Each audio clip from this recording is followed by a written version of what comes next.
Hi, BrenTech here, where tech is made simple. So over the last couple of days, we've been talking about the HP Smart app that's been auto-installing on non-HP Windows 10 and 11 PCs. And as I mentioned in the previous video, which I'll leave down below, just as a quick recap, it seems there's a bug that's been causing printers.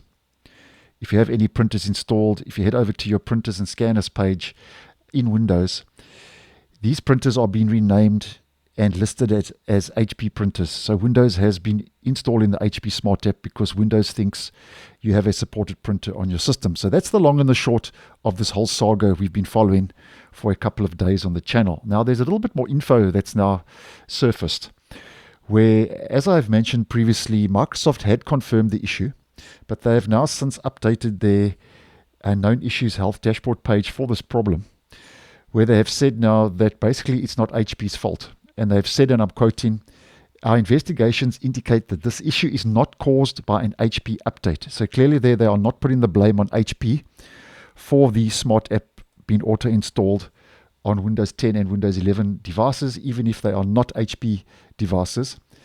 But they are not saying whose fault it is, so they are not taking the blame. So at this stage, it's quite vague, but all we know now is that it's not HP's fault and it was not caused by an HP update.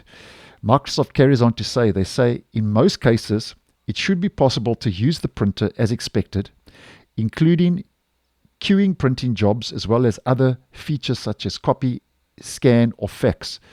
Printers on the device will continue to use the expected drivers for printer operations.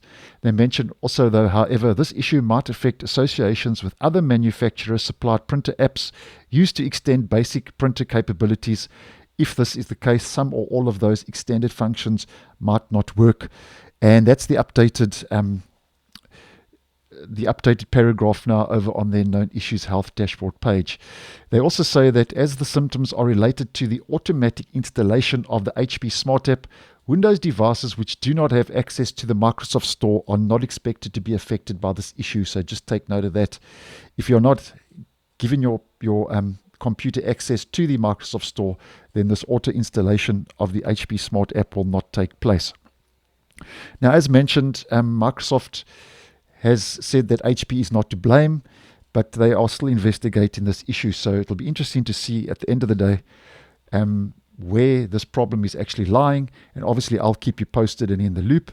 And as mentioned, the affected platforms basically are all versions of current Windows operating systems. So thanks for watching, and I'll see you in the next one.